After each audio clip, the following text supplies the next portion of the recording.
He's incompetent and doesn't belong in our company. There's no seat for incompetence here. You're fired.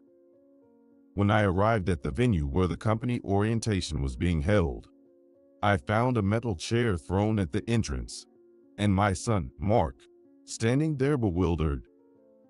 What in the world happened? I asked my son Mark about the situation. Apparently, the department head, James, had thrown Mark's chair and told him to stand outside? On such a celebrated first day at work, how could he do such a thing? His mother, Michelle, came out from the venue. She had come looking because her son wasn't inside. What are you doing? Why is my son the only one being thrown out of the venue? Furious, I grabbed James by the collar. My son is incompetent. You decide that before he even starts working. You're the one who should be handing in your resignation. Wait a minute. Did you say my son? Here, I revealed another role of mine, besides being Mark's father. My name is George Smith. I'm a 50-year-old employee at Smith Trade, a major trading company. The presidency of Smith Trade is a legacy passed from my grandfather to my father, and then to me. From the moment I was born, it was my destiny to become the president of Smith Trade. I am well aware that I am in a privileged position, as seen by others. However, not being able to choose my own path has sometimes been difficult for me. When I was in the first grade, my dream was to become a carpenter, to work up a sweat with a muscular body, perform physical labor, build wonderful homes, and be thanked by people. It was a gratifying job. But soon, I realized that it was futile to have such dreams, as my future was already decided to take over Smith Trade. Even if I wanted to be a race car driver or aspired to be an astronaut, there was no hope for those dreams. In elementary and middle school, my classmates kind of saw me as someone special. George is going to be the president someday. That must be nice. It's so easy for him. Easy? Being the president is easy. All you have to do is give orders, and it's the employees who do the work. You just sit in a big chair and do nothing. There's no easier job than that. My classmate didn't mean any harm by it. As kids, we didn't really understand what a president does. Some might think I must have been popular with the girls. It's not that I wasn't, but I was quite shy, and during my elementary years, I struggled to respond properly. From the upper grades of elementary school, girls began confessing to me, but I would just laugh it off. It was not until the first year of middle school that I fell for a girl.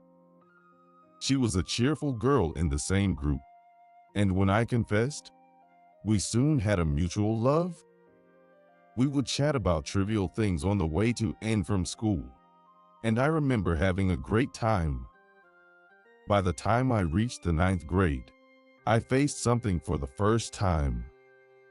Her parents got transferred, and she moved to a different school. I wanted to be with her, but there was nothing we could do, and our relationship naturally faded. Through high school and university, the path ahead of me always included the company Smith Trade. Perhaps it was the folly of youth, but at one point, I wanted to defy my fate, and, against my family's wishes, I took a job at an advertising agency in a completely different field. I ended up working there for 10 years.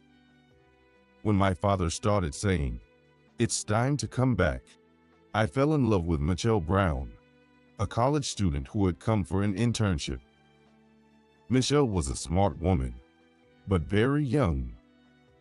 I should have taken the lead, but being shy, I always let her take the initiative.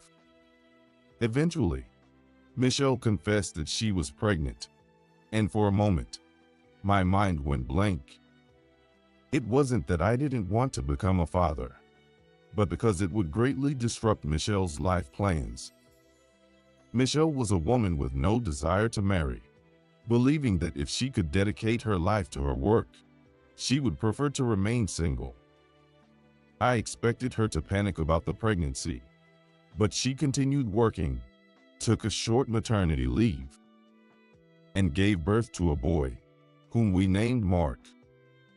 A family meeting was called, and I expressed my desire to marry Michelle, but neither my father nor my grandfather would listen. I declared that I would cut ties with my family to be with Michelle, but then she came to our house and announced that she would pursue her own path. I have no intention of joining the Smith family. I will continue to pursue my dreams and live with my son. It will be challenging to advance your career as a single mother. Won't you let us raise Mark? I absolutely refuse. If you take Mark away, I'll cut ties with George. I will continue to interact with him, so please don't talk about taking over Mark's upbringing. Faced with Michelle's firm stance, my mother had no choice but to retract her opinion. For my father and mother, he was their first grandchild, and being a boy, they had various expectations. However, since I couldn't marry Michelle, the only option I had was to be Mark's parent from afar. Michelle joined the advertising agency and began building her career. I married Kate, the partner chosen by my grandfather. Kate was not particularly beautiful, but she had an honest nature and was a comforting presence to be around. I didn't feel the passion I had with Michelle, but I convinced myself that this was what marriage was about, not romance. Mark grew up healthy and well. Since Kate and I didn't have children, I believe my grandfather, father, and mother secretly wished to see Mark. However, out of consideration for Kate, I was the only one who interacted with Mark as the uncle who gets along with his mom. What Michelle and Kate really thought about this situation, I couldn't tell. The fact that I had greatly changed the destinies of these two women was something I had to firmly accept. I kept telling myself to make the best decisions at each moment, and chose my path accordingly. Eventually, Mark graduated from university and submitted his resume to Smith Trade. According to Michelle, she didn't remember providing any particular guidance on his career path as a mother. I truly felt the workings of fate. Mark was an impeccable student. His academic performance was excellent. He was active in volunteer activities, and I heard he spoke clearly and confidently in interviews. Although I had not revealed Mark's background to anyone, I was confident that he would certainly secure a job offer. But then, an unexpected figure stood in the way. James Wilson, the HR department head at the headquarters, ultimately opposed Mark's acceptance of the final job offer. James joined the company at the same time as me, but he didn't know that I was the next president. As a child, being known only as the president's son and constantly being in the spotlight without recognition for my real abilities was frustrating. So when I joined the company at 32, I used my mother's maiden name Murphy, not Smith. Naturally, James didn't know that Mark was the son of the future president. Since Mark's last name was Brown and mine was Murphy, no one knew we were father and son. Therefore, it would never occur to him that Mark could be a potential heir to Smith Trade. If, by any chance, James had secretly become aware of my background, he wouldn't want to oppose the future president and would simply agree with Mark's job offer without argument. Observing James calmly, I saw him as nothing more than a colleague from the same entry year, without any animosity. So, why would he oppose Mark's entry into the company so much? The next thing I considered was whether Mark had had some past involvement with James. Mark attended the top high school in the state and entered a prestigious national university. I knew he was dedicated to club activities and volunteering during his 4 years there. It was possible that he had some contact with James through his school activities. After much hesitation, I contacted Michelle. It turned out to be a situation where we would meet alone for the first time in a long while, and I felt a mix of excitement and guilt. When Michelle arrived at the meeting place, she was dressed in an expensive suit, looking like a stylish career woman. Seeing her like that, I felt maybe it was for the best that I didn't force a marriage. I then asked if there had been any problems during Mark's university years, but Michelle didn't have any particular recollection. It's okay not to force a job offer. The company isn't just Smith Trade. Experiencing setbacks early in life can be good for the future in the long run. No, I want Mark not as my son, but as a new employee. I won't give him any special treatment, so rest assured. With this, I strongly advise my father, the president, and Mark joined our company. On his first day of work, I opened the window to find the sky clear and a pleasant breeze blowing in.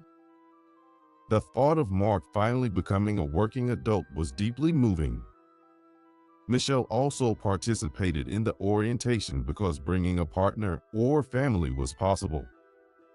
This day was also special for me personally. After having breakfast prepared by my wife, Kate, I headed to the venue in a hired car. There, I encountered an unbelievable scene. The stage was set in a small auditorium next to the main office building, where the new employees were sitting on folding chairs with nervous expressions. I tried to sneak a peek at Mark from the back entrance for staff. Then I noticed that one of the chairs where the new employees were lined up was conspicuously empty. Furthermore, Mark was nowhere to be seen among the seated new employees. A bad feeling led me to rush to the door where the new employees had entered. What happened next was unimaginable.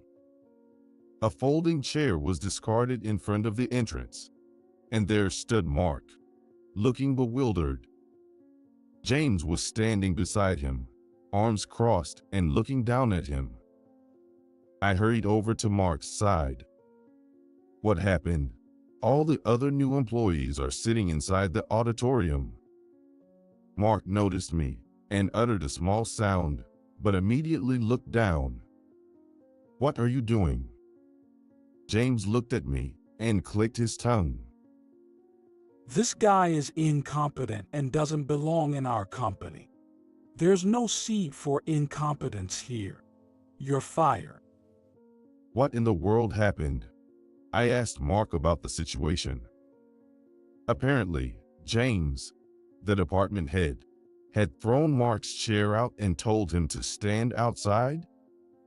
On such a celebrated first day at work, how could he do such a thing? Michelle, his mother, came out from the venue. She seemed to have come looking because her son wasn't inside.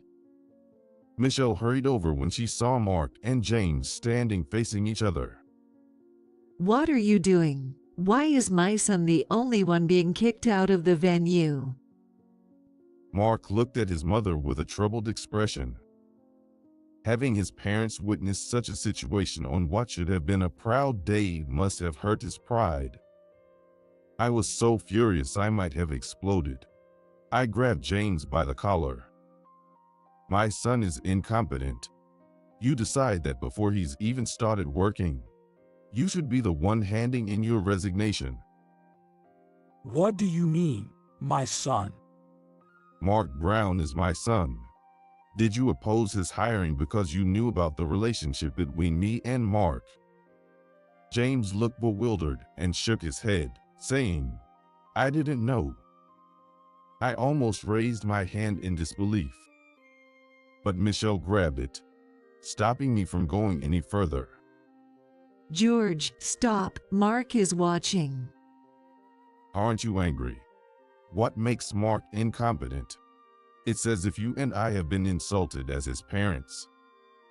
I understand how you feel, but this is not the time to be angry. Today is supposed to be a big day for you too. Michelle might not have been calm, but she was well aware of the situation and hadn't forgotten what needed to be done. She was far more mature than I.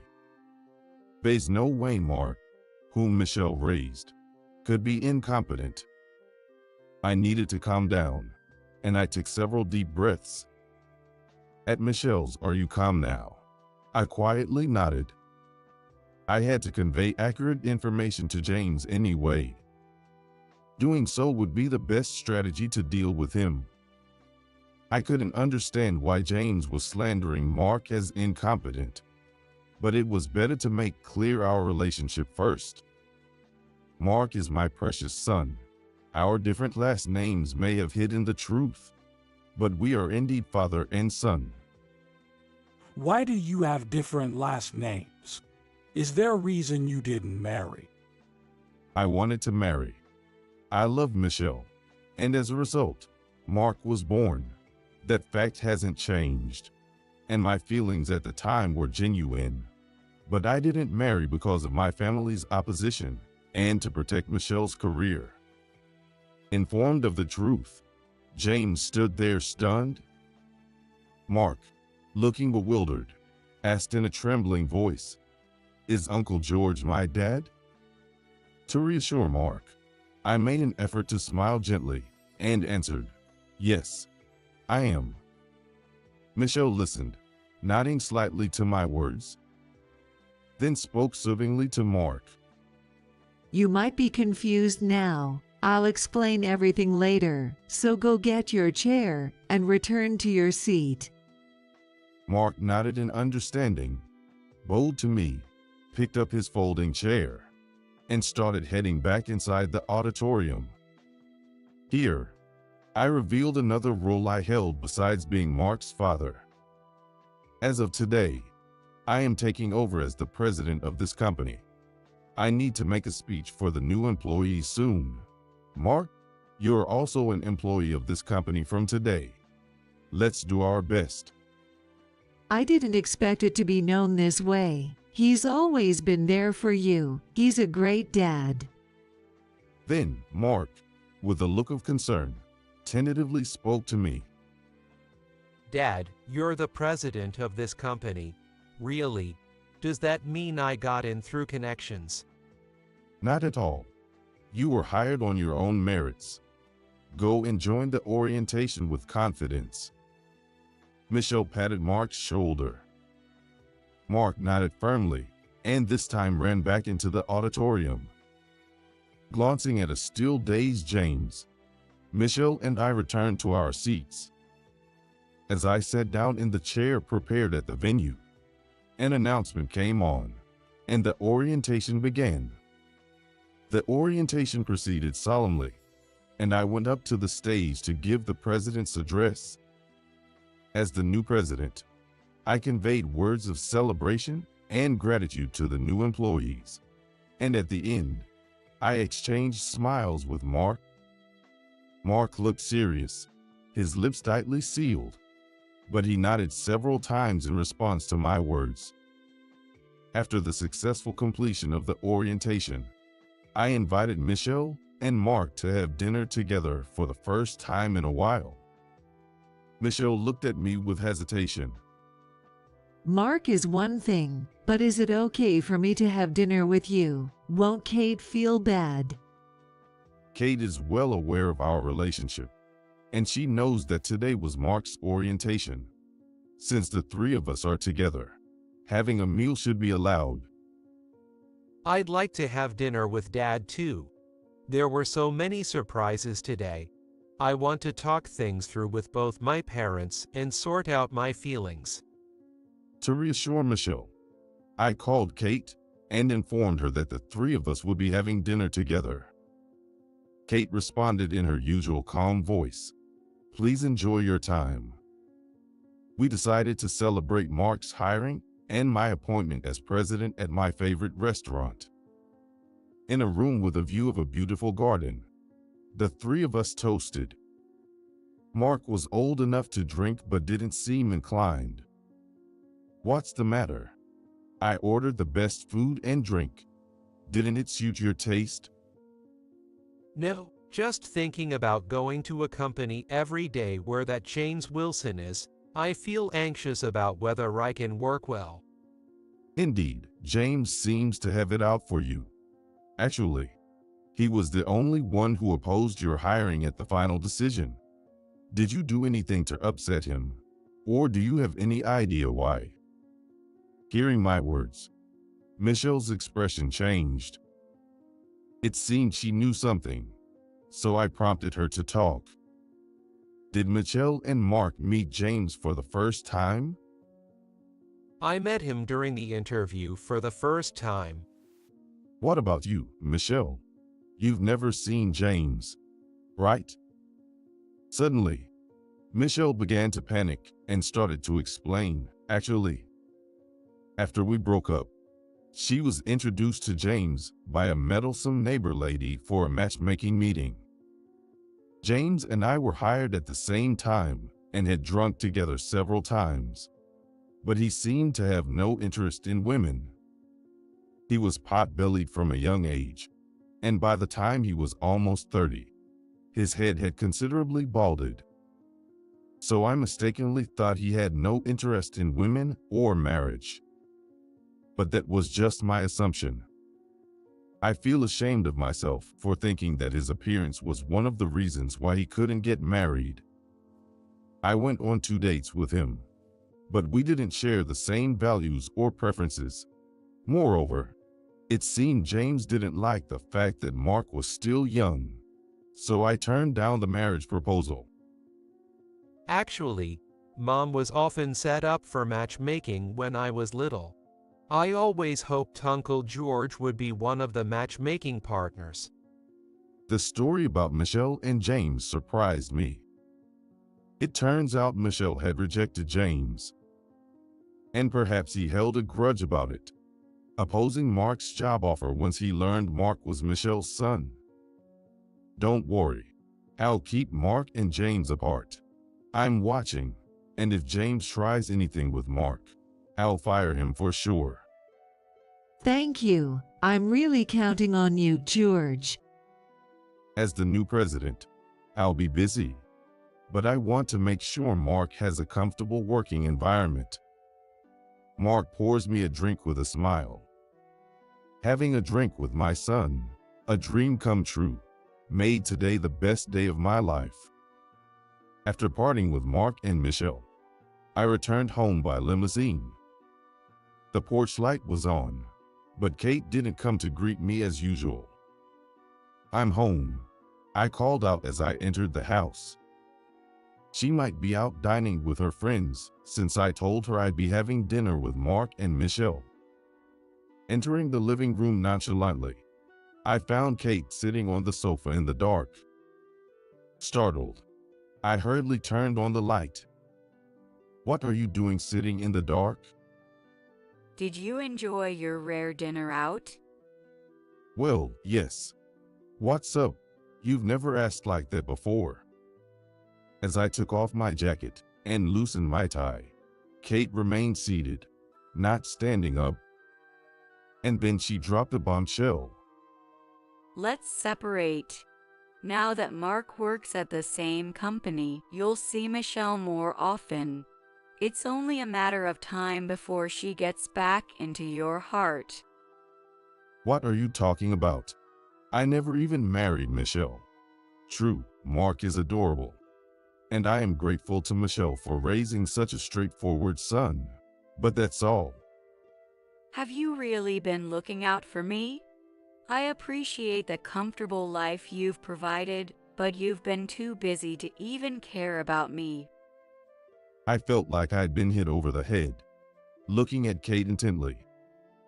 Kate is my proud wife with her clean beauty. She does the housework perfectly and is always attentive to my parents and grandfather. I had no complaints about Kate, but that was my view. I had never considered whether Kate was satisfied with me. What had I been doing? Kate had married me knowing everything about Michelle and Mark. Why hadn't I shown her more gratitude and love? I had to stop her from leaving at all costs. Being faced with separation made me realize how much I loved her and did not want to lose her. Mark is important, and my memories with Michelle are good.